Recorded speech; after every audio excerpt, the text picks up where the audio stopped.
Hello, everyone, and welcome to Bravo Tea with a Stay-at-Home Mom. I'm Erica, and I'm ready to talk all things Bravo. Welcome back, everybody. And on this episode, we're going to be getting into the recap for the Real Housewives of Orange County. And then at the end, we'll do a little Bravo tea. And some of it does pertain to Orange County, so I will just save it for the gossipy part. I hope everyone is liking Orange County. We did not get an appearance of Alexis this episode, but I was kind of glad because the thing I don't like when Bravo does, like, oh, you're not a full cast member and you're not in the credits, and sometimes you're not even at the reunion the whole entire time, but they have you at every single event and in every single episode. Like, I'm going to go out on a limb right now. Jackie Goldschneider on Jersey should have just been a full-time cast member because the drama really was involved with her, or she was involved in it, and she was on every single episode. So it's kind of like they're using her for storyline and drama, but not giving her the paycheck that belongs with it and kind of the notoriety because she's not in any of the pictures and whatnot. I don't know. I feel like Alexis, it's kind of the same thing. The whole season pretty much revolves around her and Shannon and John Jansen, the love triangle and the drama that comes along with that. And she's not a full-time cast member. And it's kind of weird because she used to be. So it's like, oh, we'll just be bringing back an OG. She wasn't in this episode though, so maybe they're purposely remembering, okay, she's not a main cast member. Maybe we should have some episodes without her and let frickin' Shannon breathe for a minute, maybe. But we did get an appearance from Vicki just for a little tidbit. So that was glad because she did say she was not going to come back unless it was in the capacity of full-time, getting the notoriety, getting the paycheck with it. So gotta hand it to Vicki. She's smart. Whereas Jackie, as Margaret says, she's a fame whore and she will do anything to just be on TV. So maybe Jackie is not thinking nor caring about the paycheck and all the pictures that go along with it and the credits because she's on the show a lot this year. But I will be recapping Jersey later in the week, or I'm sorry, next week, technically. And I'm so excited. I'm going to have the Bravo Babe come on and we are going to recap that last episode that's going to be so dramatic at Rail's Steakhouse. I mean, the drama has happened there before, so I'm happy we're there at least having some drama. And we won't have a reunion, but I'm going to recap that episode that's going to come after that, the one where they just watch and whatnot. But anyway, back to the other coast. We're getting into Orange County. So we got Heather and Terry Dubrow in their LA penthouse apartment, just gazing out into the Hollywood Hills, trying to pick out which house is theirs on the Hollywood Hills. And they're like, oh, I think it's right over there next to Drake's house. And I mean, what a life they live. This is the stuff we like to see on TV. Like, they are so freaking filthy rich that they're in some crazy apartment and that's supposed to be their second home or escape and getaway, whatever garbage. And they're looking for their expensive home in the Hollywood Hills from another home they own. It's just crazy, but I love it. That's what I mean. I love to watch people like that, not people like Jen who can't even pay her rent and is getting kicked out of her house, even though I do feel bad. But I don't want to see people like that. I don't want to see poor people on TV. I want to watch the Heathers and Terrys of Orange County. And Heather is just talking about that this is the point. No matter how much money you have, can't buy health. They're talking about Terry's stroke from last year and how it like happened right in front of her. I remember when she was on the reunion, she's like, I haven't even had a chance to break down. She's like, I'm scheduling my breakdown for next weekend. And Andy's face was like, you're weird. You're too type A for me because that is so strange. But what she meant is she couldn't panic in the moment because it's happening in front of her. It probably all just happened so fast that she didn't even get a chance to cry about it. And she said in her confessional that they later went on a trip, that's what she was referring to. She scheduled it. So her scheduled vacation, she took a walk on the beach by herself and like bawled her eyes out. So that's good. That she was there for her husband. She said her son was there. And then she was doing like a little promo for some app. And she is claiming that the app saved his life. I don't know. He's also a doctor, so maybe that saved his life. But Heather said Terry was fighting with her to not go, which is interesting because when you're a doctor, you're almost like, oh no, I know there's something wrong with me. I better get to the hospital.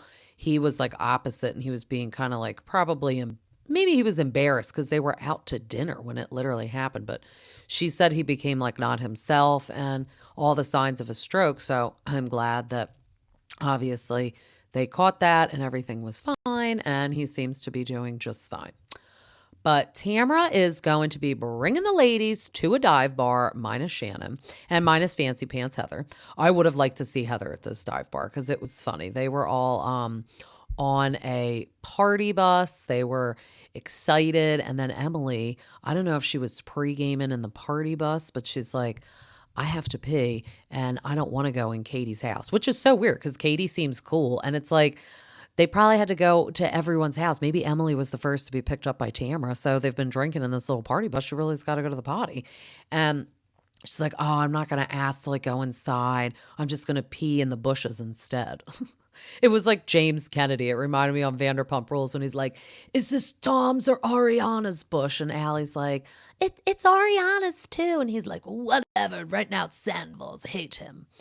But Emily like squatted and peed in the bush, and then Tamara came with her, and I think she like almost like fell into the pee-pee bush with her. And it kind of reminded me of when Luann was drunk and fell in that bush when they were on that vacation.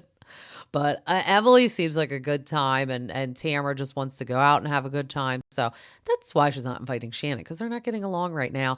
And Tamara does not believe that Shannon should be drinking right now. So why would you be bringing her to somewhere where everyone's going to get a little tipsy? But I do feel bad. Gina's there, and you could tell she's like not going to stop her life just because she's chosen to be sober. And good for her. I think it's great when people don't shut themselves in a closet because they're like, oh, well, I'm sober and I can't be around alcohol.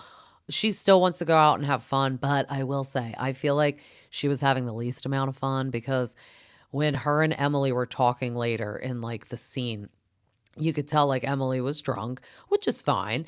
And she was having fun, but you could tell Gina was just like, all right, I'm like over this. Cause it does. It's like, it's almost like when you're sober and people around you have had too much to drink, but they're like having a lot of fun. They're almost like toddlers. You're like, all right, this is like getting on my nerves. Still love you, but you're getting on my nerves. Just like having your kids home with you all summer. I love them, but they're getting on my nerves.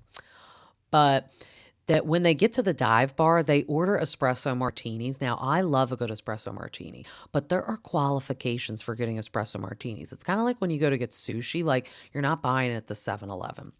You got to have standards. Like, do they have a nice espresso machine? Are they going to make it properly? Because it doesn't take much effort to make an espresso martini nor ingredients, but you all know what I'm talking about. Like when you go to like dive bar type places, you're very safe with bottled beer and maybe like a vodka soda, like nothing too crazy, a rum and Coke, like a Jack and Coke, nothing crazy, nothing that could be messed up. So when they ordered these espresso martinis, I was like, this isn't going to be good. And when they got them, they looked like chocolate milk. Now, perhaps they did say, oh, we want Bailey's in ours, but I didn't hear that. And I just think it's because they don't know how to make it. And I highly doubt that dive bar had a fresh, like nice, fancy espresso machine back there making espresso. Like who knows what they used to make it, but that would not have been my drink of choice. Katie was wise and got like a dirty martini, so that was probably safe. That actually looked good. The espresso martinis were a no for me. And Katie is just saying about the little dirt she has on Heather that we've all been like excited to hear. And she is claiming that Heather hired paparazzi to take pictures of her and Terry at Disneyland. And I do remember when that came out and happened. So also the guest I had on the other week to recap RHOC with me, Ashley, the official Bravo mom, she lives out in Orange County. So, and I was asking her, like, what do you think about that? Like, where is the paparazzi? She said paparazzi does not go to Disneyland unless they're called, obviously. But like, they're not just like hiding on like the teacups and they're popping out for Terry and Heather. And what an odd place to call the paparazzi to take your picture. Like, why do you even want the paparazzi to take your picture? I do kind of remember there was like a little like blip about like, oh, trouble in their marriage. But like that was so made up because I would never believe that. I feel like they've always been happy and they've never given us inclinations of other thoughts besides that. I mean, I also never thought Kyle and Maurizio would, but I just think it's weird. I feel like she called the paparazzi to come there to be like, look, we're happy and in love. But it's like, that's weird. Do it somewhere where maybe they could like commonly be spotted. So that was weird. But then Katie is saying that she has proof with a screenshot. And Tamara's like, there we go. Here we go. We're excited. We got proof, because she said she kind of got in trouble for bringing it up last year. And then they showed like the clips. And she said that Teddy and her talked about it on their podcast and they got like reamed out by Heather, obviously, because it's not painting her in a positive picture. It's saying she's so desperate. She's pulling like a Spencer Pratt and Heidi Montag, calling the paparazzi. I miss them on TV so much, because at the time when I was watching The Hills, I was like, oh my God, this is real. He's so mean to Heidi. I can't believe it. But now that The Hills is over, they're like, oh yeah, we were just acting. And it's like, bravo, you were like amazing actors. They were ahead of their time. But I don't like when reality TV is that fake. Like, he said they would fight, he would drive away. And then when the cameras went down, he'd like turn around and be like, all right, let's go to dinner. But it does warm my soul that they actually weren't fighting and that they did really love each other, because I was always like, God, he's just a garbage human being. But they have come out in like documentaries before and said like, oh, we used to call paparazzi all the time because that's how you got to get famous. You got to be seen. And I was like, true. Like, they were in the Kardashians one. That was the like Empire Kardashians thing I watched a little while ago. But he was saying like they would call him all the time. So I'm like, is Heather pulling a Spencer Pratt? Does she want to be noticed? Which is like weird. I don't know. But Katie is saying that she has proof of the screenshot. So we'll talk about that later when we do actually see the screenshot. But like, Tamara is kind of happy that it's like, okay, we're not just coming with like lame, like he said, she said, we got hard proof facts. So then Jen, Emily, and Tamara get on the bar and start dancing. And Tamara says she doesn't know if it's the 80s coming out in her. So I'm wondering if there's like good old 80s rock music playing in the background, which you guys know I've said before. That is my music. I love like Motley Crue, Bon Jovi, Whitesnake. Tamara said Whitesnake, that was me and Mike's wedding song. We danced to Is This Love by Whitesnake. So when Tamara said that she would love to be in a Whitesnake video, I'm like, I could literally see, of all the cast, definitely like Tamara, Jen, and Emily being in a Whitesnake video. Like, I could see them doing the splits on the car and everything. And they're like taking the soda guns and spraying each other. And I'm like, oh my God. Like, and then you see like just normal people there that probably attend that bar like every night, like the local watering hole. And they're just like, what is going on? The one guy that was sitting at the bar that was half getting sprayed along with them, he was probably loving it, honestly. But then while they're up there, like having the time of their life, Gina is just saying to Katie, I told you not to tell them. Now they're going to tell Heather. And Gina, hello, your friend is now on the Housewives. So she had to divulge this information in front of the cameramen while Heather's not there. So then we could have a big hoopla about it and make a whole episode about it. Like, duh. And she's like, oh, I know. I'm sorry. And I don't know. I feel like Gina was just saying that to like look like she has Heather's back. But she knows that Katie has to say that, because if you're just going to sit there and not say any information you have on each other on the show, you're not going to stay on the show, just to be honest. But then we see an appearance from good old Vicki walking in to visit Shannon, and she's informing us all that she has a staph infection, but she is not slowing down. She is like, I have enough money to retire, but then what would I do? I'm not slowing down. So I'm going to talk about the lawsuit that she's in later when I do the little gossip whatnot, because I can divulge more information there and I don't want to hog up the recap with that.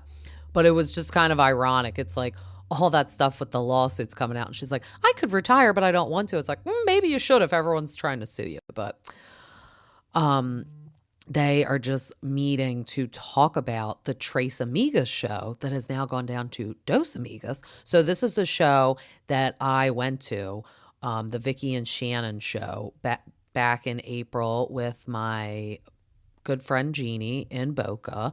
And we had so much fun, but they are sitting in front of the computer and realizing, what are we going to do? Like, We have merchandise. We have tickets already sold. We have contracts, commitments. Like maybe they had I know it was like heavily based around drinking and like tequila and stuff. So I don't even know if they had like a tequila brand that was giving them tequila to advertise and whatnot. So Vicki and Shannon are like, okay, we have a lot riding on this, but now Tamara doesn't want to do it. So what are our options? What are we going to do?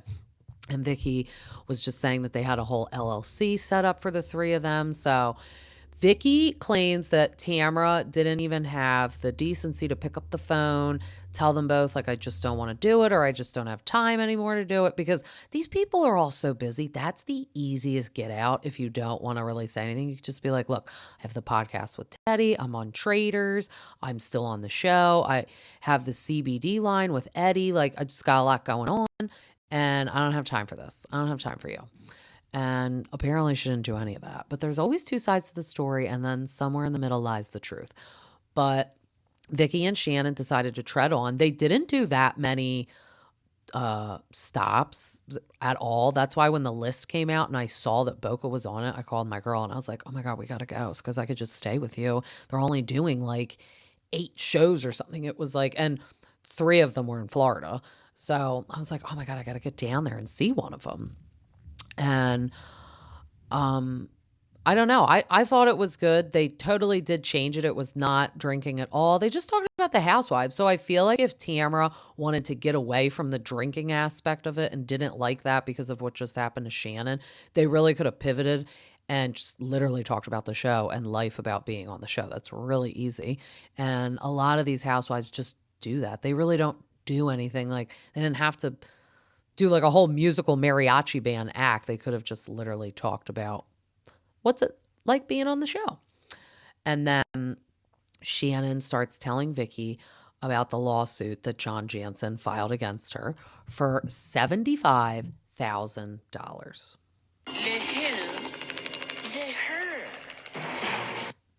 So just when we thought he couldn't be more annoying because now he's with Alexis Bellino, Jesus Jugs over there, buying promised rings, rubbing it all in Shannon's face, getting new teeth and smiling bigger.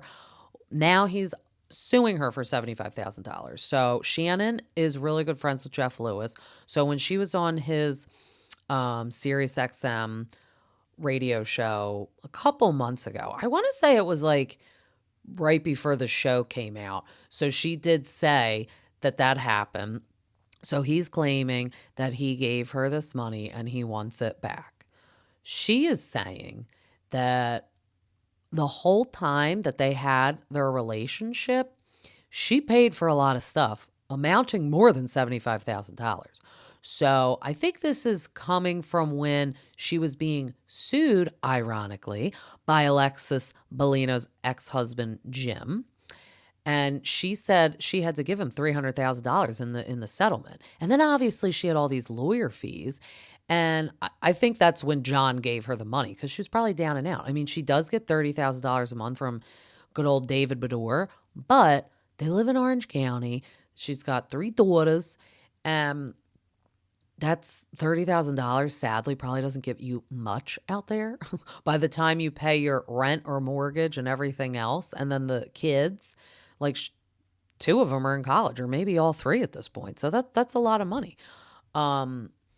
Honestly, he should have just saved his breath and his lawyer's time and money, because unless you made her sign a promissory note and like a itemized schedule to be paid back, that's a gift. So just chalk that up to leave her alone, go have your new life, bye-bye. She said literally if she wanted to fight it in court, they would spend more than that in lawyer fees, which is true. Like, it's not like she owes you $1 million. And I just think it's shitty because I'm sure she paid for stuff. And it's just funny because he was with someone that gets spousal support. Now he's with someone else that gets spousal support. So not only were you perhaps mooching off Shannon's money, you were mooching off David Baddour's money too. So it's just like, I don't know. He's rubbing me the wrong way. as I say, and I just said, there's two sides to every story, and somewhere in the middle lies the truth. But I just think he is really kicking a girl when she's down. And he should just look at it as, okay, well, she paid for stuff too. And I want to start a new life with Alexis. So why am I even doing this? And it's like, if you have so much money, like $75,000 shouldn't even be a lot for you. Like she said, we'd spend more in court fighting against it. But he's just a loser. But then speaking of money, we got Jen and Ryan going to Vegas, which probably isn't a smart idea. And she's already saying, oh my God, I'm going to get backlash from the ladies because I'm supposed to be like poor and not have a car and I can't pay my rent. And now we're going to be going to Las Vegas. But the one thing I will say is she's just mooching off Ryan now. So she lives in Ryan's house. She's driving Ryan's car and Ryan's paying for the Las Vegas vacation. So maybe what she thinks the women are going to think is, well, then why didn't you just have Ryan pay your rent while you were in that house? Because you screwed Gina and that relationship she had with that woman that was renting you the house. Which, by the way, she lives in like Taiwan or somewhere very, very far away. Because I listened to Emily and Shane on Jeff Lewis this week, and she said the woman she was renting the house from doesn't even live in the United States. And I feel like it was like Taiwan or Thailand or something like that. But it wasn't Ryan's responsibility to pay her rent there. And at the end of the day, since she didn't have an official judgment and settlement from her ex-husband, I feel like she should have never moved into a house where it was $12,000 a month rent if she couldn't cover it, because there is a chance that your ex-husband may not pay the rent either on time or at all because he doesn't have a legal document saying he needs to. So, girl, don't trust him. Like, you did him wrong too by leaving him and cheating on him with Ryan. So he may want to purposely not pay the rent. And it is weird about the car too. So Ryan like just paid off the $24,000 she back owed on the Range Rover. So Emily was saying that on Jeff Lewis. She's like, why didn't he just take over the car payments like as soon as she fell behind so that it wasn't going to get repossessed? Like $24,000 behind. I can't even believe they let her drive that Range Rover to the grocery store down the street. Like she said, when she's going into a store, she's probably having heart palpitations the whole time, thinking it's going to be repossessed when she's going into TJ Maxx. It's funny. Emily literally said that. She's like, she can't even go into TJ Maxx without thinking it's going to get repoed, which is true. So I don't know why Ryan like even maybe let that happen. Like it's like $24,000 would be a lot of payments. I don't know how much her Range Rover was a month. Let's just like maybe say it was $2,000 a month at most. I mean, that's a lot of payments you were missing. So I don't know. It's very weird. And it's weird they let her drive her around. But then she said that Emily made a comment when they went out the other night because they show a little clip. So obviously after they squirted each other with the soda and danced on the bar at the dive bar, they all had the drunk munchies. And she was wearing Emily's like giant black fur coat. And she went, oh, you look rich. And she's like, oh, I know. And she's like, but you're not. And then she's like, I know. And it is kind of mean. It's like, Emily, she knows that she got evicted and had to give back her Range Rover. Like, don't rub it in anymore.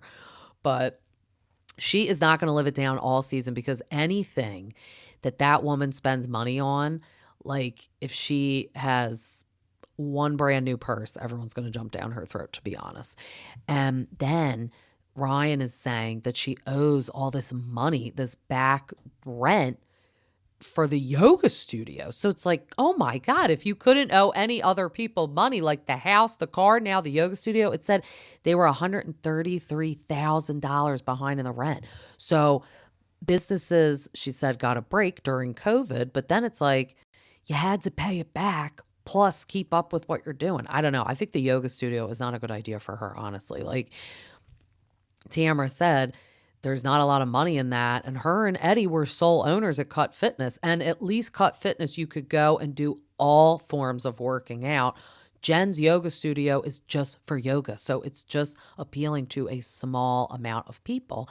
And Tamara said there's like a bunch of owners. So it's like, okay, by the time anyone makes any money, you have to, like the place, you have to divide it by all these people. And I don't know. She better hope that Ryan is not like super shady and guilty with all that gambling, like debt and accounts that I don't know, he's tapping into. We're going to get more info on that this season. I can't wait. But if he's like the Louis or Joe Giudice of Orange County, she better steer clear. She better just start finding an older sugar daddy, because she could be arm candy. I could see that. But don't go too much like a Tom Girardi, because see, he's a crook too. So she's got to find a good one out there. But hopefully Ryan won't get in trouble, because this woman's had enough like financial issues this year. She'll be moving back to Oklahoma. But then Katie and her husband go to Javier's for dinner. So Ashley, the Bravo mom, also told me that this is the spot. So she said this is like her favorite restaurant in Orange County, but she said this is the spot that you can always go and see all the housewives. And it looks beautiful. And I love a good, like, skinny, spicy margarita and some chips and guac and salsa and stuff like that. And this place looks like it could just give it to you. She ordered a very dirty Grey Goose martini, but the husband went with the margarita, which is smart. I mean, you're at a Mexican restaurant, you got to get the margarita. And it looks like they make them delicious. But she was just kind of telling him about some of the ladies, and she said that she had a talk with Jen because she was adopted, and Jen was just telling her that her youngest is adopted, and like sometimes he'll look at her or her ex-husband and be like, why aren't I the same color as you guys and have the same skin as you? And Katie was saying that like she went through that, and I feel like maybe her and Jen will like even like talk more on camera about that and like bond over that, because that's what they do with like new people. They always try to find like something common together. And then they're like, oh, okay, you guys can sit down and have a whole full-blown conversation about that. That's great. You have something in common.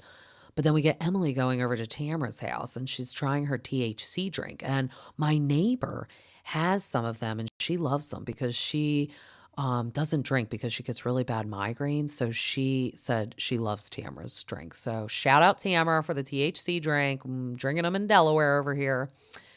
But then they are just chit-chatting about the whole Katie Heather thing. And then Katie, all the meanwhile, is over at Gina's house because they are preparing to all go out on a golf outing that is hosted by Katie and her husband.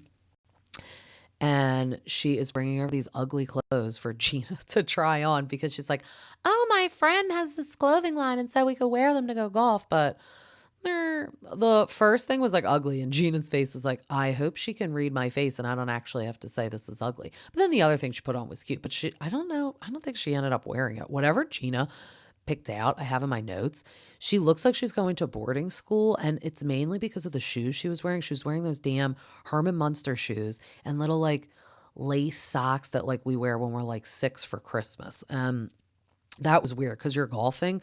Just wear athletic sneakers like everyone else did with your cute little golf outfit. Instead, she wore these Herman Munster shoes. It was very weird. But they were just talking about the whole Heather thing, and she said, Katie just said there's a lot of weird stuff. It's not just the paparazzi screenshot dirt that I have on her. She said that she was with Cynthia Bailey, whom when they show pictures of Cynthia Bailey, she looks great, but she literally bought a new face. And I'm like, who is that? And then they were like, Cynthia Bailey. And I'm like, oh my God, she doesn't look the same at all. Because the last time I remember seeing her she was on that girls trip with like Melissa and Teresa, like the first girls trip that they did. And she just doesn't look herself at all. I mean, she looks wonderful, but I was just like, who's that? And she said that she's friends with Cynthia Bailey and that Heather ran into Cynthia Bailey and was like, oh, I saw you were in a picture with Katie. Like, tell me all about her. And you know Katie and blah, blah, blah. And then we get the Instagram fiasco. So Katie is claiming that on Heather's Instagram post for her birthday, so this is before she even became a cast member on the show, formally technically met Heather and became friends with her. And Heather wasn't even following Katie yet on Instagram. She was tagged in Heather's birthday post, and like she's not in the photo. So that probably means Heather was fully typing her name in to spy on her and hit something by accident and actually like tagged her in her photo. And it's like, I swear, when older people, not to age bash, but when older people get on these social medias and don't put on maybe the eyeglasses and they can't see and they're just pressing buttons, this is stuff that could happen. So because Heather probably didn't have her readers on, she is now caught in probably spying on Katie on Instagram, because Katie said, you can't tag me because I'm not friends with you. You would have to fully type my name in to tag me. Like, it's not like, oh, oops, it popped up, which is what Heather later said in her confessional. Like, oh, I was just like doing something else. And then she's blaming it that she is like a social media person. And she's like, oh, she was just typing something else and your name popped up and she hit it instead of this other thing she was supposed to hit. It's like, no. Because you don't even follow her yet. So you'd have to type in her whole entire name. It's not going to pop up. So I don't know. It sounds like we're getting fancy pants in some lies and eating up her words. But then all the ladies go golfing and Gina has the weird outfit. Shannon looks like she's golfing, but in the 80s, but that she's at least golfing because she has like that pink and green Argyle sweater. So they all looked cute. Emily had a cute jean jacket on, but like that doesn't make sense for golfing. So I'm going to say that should have stayed at home. But besides that, her outfit looked cute too. And then Heather looks like she's going to a prep school as well with her outfit. But everyone's getting in the golfing spirit. It looks cute there. And then Tamra is chit-chatting with Emily on the side and pulls Heather aside because she's going to start stirring that pot and she's dropping the paparazzi bomb. So she's not giving Katie the chance to talk to Heather. She's taken the first initiative to stir it up and make Heather a little probably irritated. And then she tells her, oh, Katie, when we went out the other night, said that she has proof of you calling the paparazzi in Disneyland. And you know Tamara was probably so excited to say that because she kind of got in a conversation with Heather about it last season. She's like, I did not do that. Stop talking about that, you and Teddy on your podcast over there. Just stop it. And now Tamara can say, well, girl, we have proof according to Katie. So I'll let Katie take the reins. And then, so they're all over watching this. And Katie's like, I need to go over and talk to her. And then she does. And Heather is obviously pissed and not taking it well. So then Katie says, no, I have proof because I have friends that are paparazzi. Because I'm like, how do we know she's telling the truth? So she says that one of her friends is like in charge of all this garbage. And she said that I have the screenshot to prove it. So when we finally see the screenshot, I posted it on my Instagram. It's really nothing exciting at all to see, to be honest. I'm going to pull it up so I can read it. It says, so it's a picture of like, I almost said Harry. Terry and Heather. I was like combining their names. Terry and Heather. And it was like a screenshot of like a Instagram post that says like photos, Heather and Terry Dubrow spotted getting cozy amid cheating rumors. And Katie is texting her friend and it just says, settle this for me. Did Heather Dubrow call Paps to come take pics of her and her husband in the public? And her friend, whom she says she's texting with, because we also don't see a name at the top or anything. It says yes. And she says OMG in all caps. That was it. I thought the screenshot we were going to see was like Heather texting him. Like, hi, this will be my location at this day and this time at Disneyland. Please come take a picture of me and Terry so people can know that we are happy. Thank you. Like, that's what I thought we were going to see a screenshot of. Not Katie sending a screenshot of social media to who knows who, literally could be anyone because we also didn't get a name above. And that was it. So again, two sides to every story. Somewhere in the middle lies the truth. Heather's like, oh, that could be anybody. There could be apps, she said. Then she drops it. I swear on the lives of my children, and everyone over there listening is like, oh, not the children. Because we know Teresa has sworn on her daughters. And I don't know. Sometimes I think we're catching her in lies swearing on the daughters. So I don't know. Heather not be swearing on all those children she has. What does she have, 5 or 4?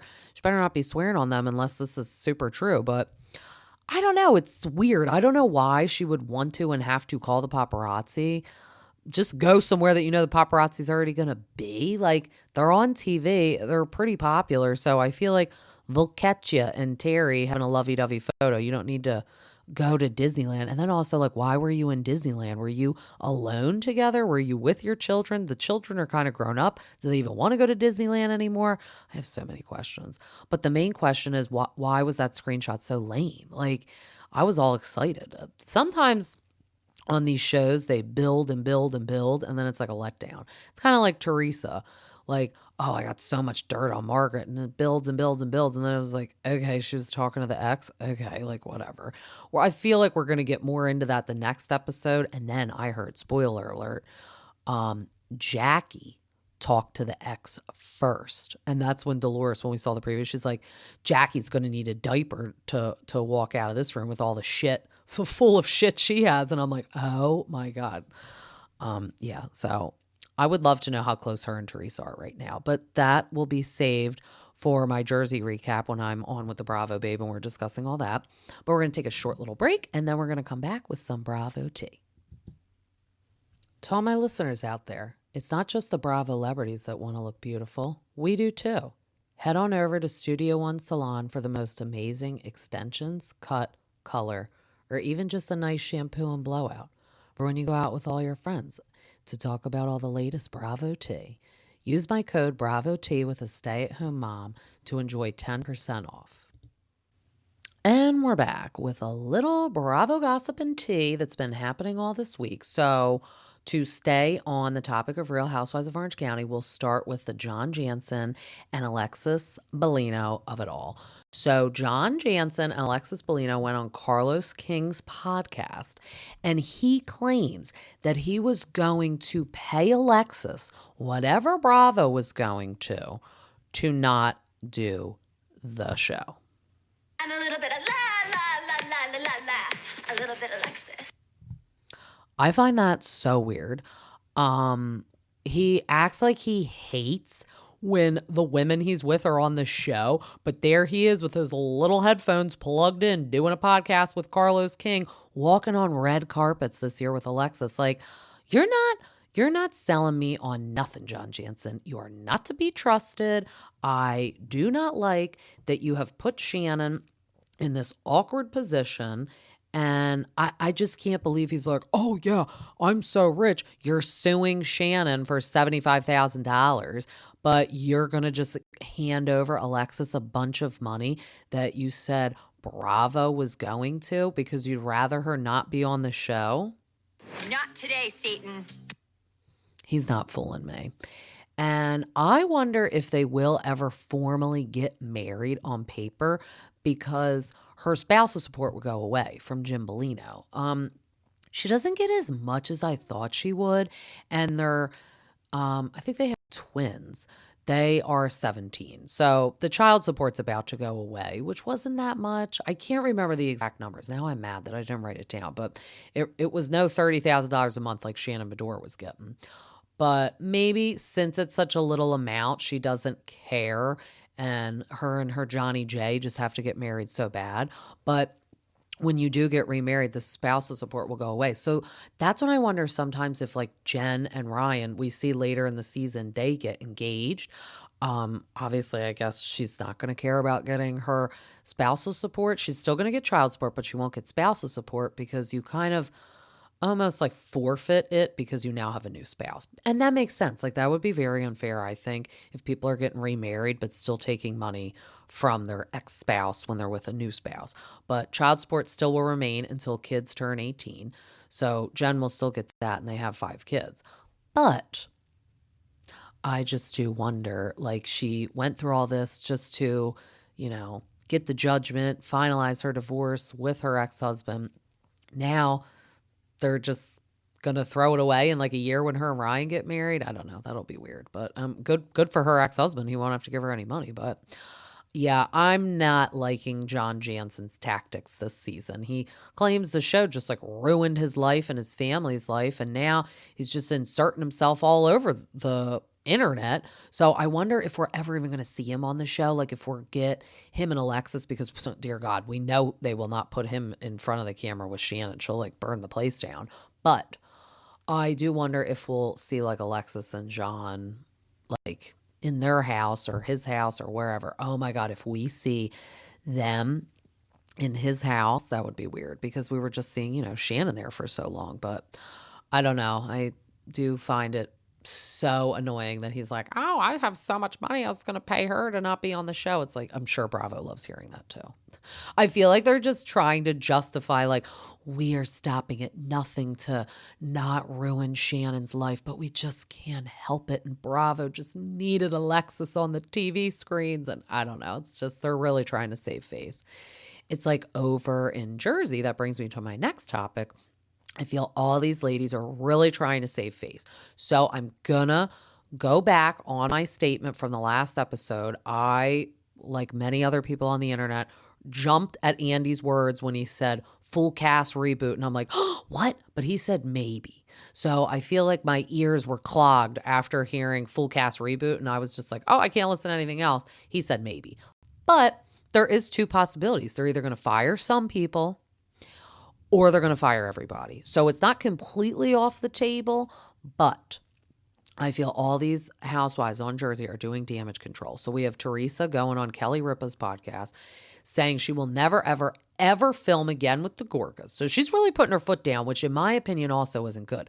Bravo and the producers do not want you to tell them what to do. It's fine if you have some boundaries, but you saying, I will never even be in group settings, literally, how could you be on the show? But for her saying that she's giving them the choice of it's either me or her. And for me, it's only fair if you keep the one that is playing nice and not telling you what to do, honestly, in my opinion. Like who's the boss here? It's not Teresa. It's the producers. But Kelly Ripa said that, how could there even be a show without you? And she said, well, yes, thank you. I agree. And I hope so. And, I know that I do tend to side more with Joe and Melissa, but let me tell everyone right now, I loved watching Teresa on TV. I was always a fan of both of them. But now, lately, with Louis being weird and always under investigation for being shady, I don't like that. And with her really not getting along with anybody, I'm not just saying Joe and Melissa, I'm like saying anybody. She is just very miserable to watch now, which I don't enjoy. If she was like, oh, I just don't want to talk to my brother and Melissa, but I can like have fun with everyone else and my scenes by myself, I'm having fun and I'm laughing, I would be like, okay, well then I still like her too. But I just do not like to watch her anymore. She is too miserable. And I really don't think just firing Joe and Melissa is going to make her not miserable, because she literally doesn't like anyone else either. And you're telling me you would keep her and bring all new people on, like random people that are just going to like become her friends. It's like she can't even make friends with the random people that come on the show now. Why would it be any different? And don't tell me you're going to cast the show with all of her friends, because that would be weird and very biased, because her friends consist of people that work for her too. So they're paid to be nice to her to some point. Like I just listened to her podcast with her makeup artist Priscilla on, and I do believe they are friends, but really was blowing some smoke up her ass. Like she's like, you're just such a girl's girl. You're just so wonderful. You're just so like it was so much compliment that it's like, okay, tell us like again that you're paid by her without telling us, because this is it. She was just being too complimentary and too over the top. But she is hoping Bravo would not move on without her. But I don't know, because Melissa gets along with everybody but Teresa, because she could even be copacetic with Jen Aiden. So Jennifer Aiden, on the other hand, is taking it another way. She, on the Daily Mail, red carpet, had the microphone and was like, oh, people are so concerned about my well-being, what I'll do after the Housewives. And I'm like, I'll just go home and count my 16 bathrooms and all my Ferraris. It's like, that's not the way to play it, that like you're too good for the show, because then the show will be like, all right, bye-bye. And the last time I checked, you had one Ferrari, so I don't think it'll take you too long to count all of them, because there's just one. But counting all the bathrooms would take a long time. I don't know why she's acting like that. I think Melissa is playing it the best out of all of them. When she was on Watch What Happens Live last week, she said, I feel like I've given it my all. And she said it on her podcast too. So Andy was just bringing up what she said on the podcast. She's like, I'm not thinking, hoping, or saying that I'm going to go, but since you said there will be some changes, I'm just preparing myself and being realistic that there's going to be changes. And I just feel like I've given it my all. I've been a good employee, which I do feel like she has. So her approach, much smarter than Teresa putting her foot down and Jennifer Aiden said she'll just go count all her cars and her toilets in her house. But in other news, we have Jax Taylor checking into, well, I guess it's not really checking into because it's outpatient. So he goes home and stuff. He's not like staying there, but he is working on his mental health. Now, we're all going to hope he's not where Raquel was, because obviously that didn't do too much for her mental health and her morals and whatnot, because she started a podcast, trash talked everyone, and got into more lawsuits with Tom and poor Ariana. So Jax is taking these steps that I feel like Brittany wanted him to. All she did was want him to go to therapy. Now he's doing mental health. I don't know exactly why he's there, and I never want to like shit on people for thinking that they need mental health work, but I'm wondering if he's going here to avoid therapy, because I don't know everything that's going on in his head, but a lot of the problem with him is he's can tend to be very narcissistic and very selfish, and that is really a main reason of why Brittany said they're separated. So I don't know if he's trying to almost turn the tables and be like, oh, that's happening because I have mental health issues, so now Brittany could like possibly feel bad for him. And I'm wondering if she's going to stand strong, because they've been separated since January. It's now the beginning of August. I'm hoping that she sticks to what she really thinks will be best for her and her son, whether Jax goes to like he's getting treatment, whatever, and that's great. And I posted it, and he posted a picture with his son, and he's like, keep doing this for you, buddy. He's not posting anything about Brittany, so maybe she won't take him back, but he is finally going and trying to make changes or working on himself or doing something. It's like massive thunder in the background. I don't know if anyone just heard that. It's not a like an accident in my house. It's thunder outside. But we'll wrap it up talking with Vicki's lawsuit. So a client of hers bought life insurance, her and her husband.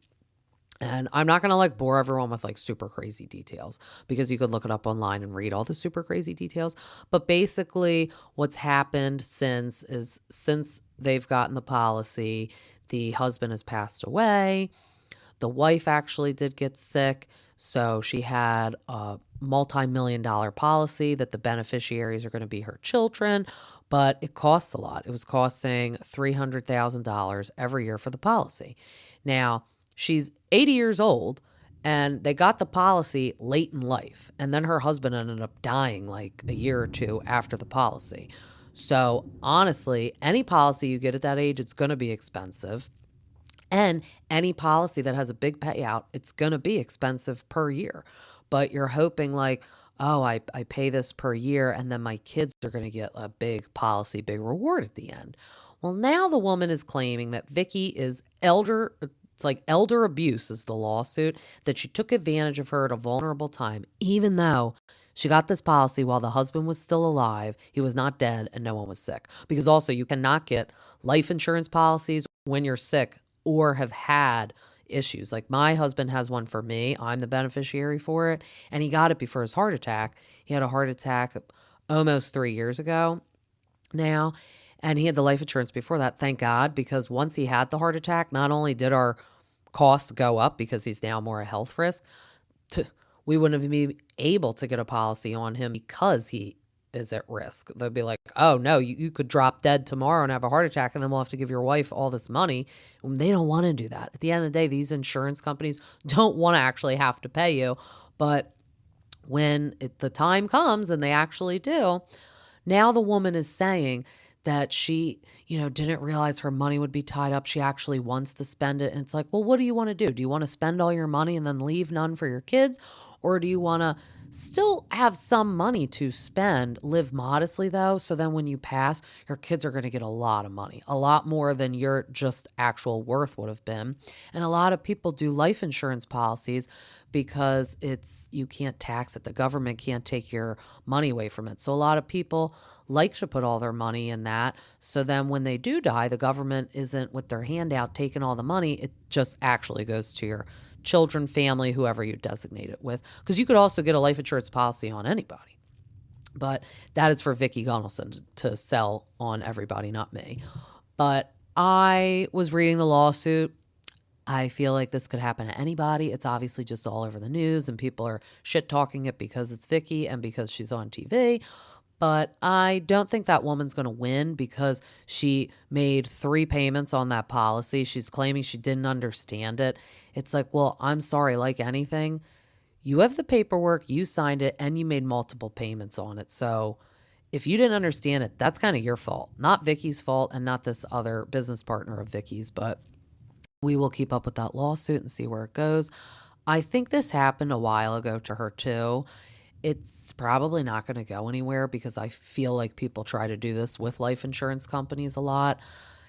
Vicki's probably going to end up winning. It's probably just being blown up, like I said, because she's on TV. And of course, they're painting in a picture like, oh, Vicki's taking advantage of this poor lady. But when you really dive into it and read more of it, and I was listening to No Filter with Zach, he really does a good deep dive, like thorough, tells you every period, dot, comma, sentence. I don't think this woman is going to be winning her lawsuit, so she should just cut her losses, and sorry for her. She shouldn't be spending this money on the lawsuit. She should be saving it to pay her annual premium every year on this big life insurance policy instead. But I feel like that's about it for the gossip tea and everything. So like I said, we will be wrapping up Jersey on Sunday with our Rails scene. So that will be the season finale. And then I will be recapping it next week with the Bravo Babe. I cannot wait. As always, this was so fun, and you could find me on Instagram at Bravo T with the Stay at Home Mom, Spotify and Apple. Till next time, see ya.